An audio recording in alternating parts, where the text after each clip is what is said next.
دیکھیں یاسر بھائی، یہ میں سمجھتا ہوں کہ صوبے اور وفاق کی ایسی لڑائی تھی، ایسی سر جنگ تھی جس کا شکار جو ہوئے وہ عوام اور تاجر کیوں ابھی کیا ختم ہو گئی ہے وہ؟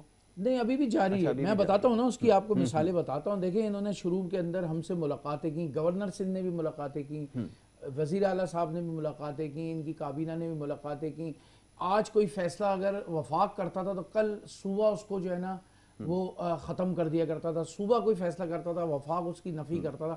اس میں جو ہے یہ سمجھ لیں معیشت کو یہ بالکل وینٹیلیٹر پہ لے کے آ گئے. ٹھیک ہے. آج وہ حال ہے کہ کسی کے پاس، میں سمجھتا ہوں پہلے سے زیادہ ابتر حالت آج ہے. ٹھیک ہے. کیونکہ لوگ آج ان لوگوں کو، امپلائرز کو بھی اپنے دیکھنا ہے، اپنے اخراجات کو بھی دیکھنا ہے، معاملات کو بھی دیکھنا ہے، جو کچھ بھی نہیں ہو سکے. دیکھیں ہم نے ان سے مطالبہ کیا کہ ہمیں بلا سودی قرضے دلوا دیں. ٹھیک ہے. جس سے جو ہے لوگوں کی بیک بون جو ہے نا ذرا سیدھی ہو جائے گی اگر آپ جو ہے وہ بلا سودی قرضے دلوائیں گے. جس پر وفاق اور صوبے نے دونوں نے کہا کہ ہم بلا سودی قرضے دلائیں گے. 2 دن رک جائیں، 8 دن رک جائیں، 20 دن رک جائیں. رکتے رکتے حالت یہ ہوئی کہ لوگ بالکل کاروبار سے تباہ ہو گئے. آج وہ حال ہے کہ 40% دکاندار اپنی دکانیں بند کرنے کے لیے تیار ہیں. اس کی وجہ یہ ہے کہ ان کے پاس کیش فلو نہیں ہے. جیسا عتیق بھائی نے بھی فرمایا کہ کیش فلو کا معاملہ ہے سارا کا سارا. کیش ہے ہی نہیں تو وہ کیا کرے گا؟ کیا اپنا مال کھائے گا؟ یا وہ اب جن کے پاس وہ مال تھے موجود اس سیزن پہ بکنے والے، سمر کا سیزن تھا، سمر میں بکنے والے مال اب کیسے آگے سردیوں میں بکیں گے؟ آپ یہ بتائیں نا. تو یہ بہت بڑا ایک فالٹ ہوا ہے جو میں سمجھتا ہوں کہ اس کی تمام تر ذمہ داری یہ حکومتی لوگوں پہ آتی ہے، جو وفاق اور صوبے دونوں پہ اس کی ذمہ داری آتی ہے.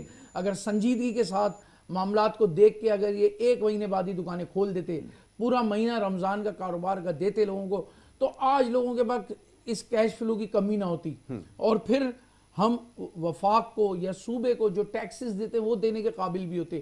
اب تو آج ہمارے پاس اس قابل ہی نہیں کہ ہم وفاق کو یا صوبے کو ٹیکس دے سکیں.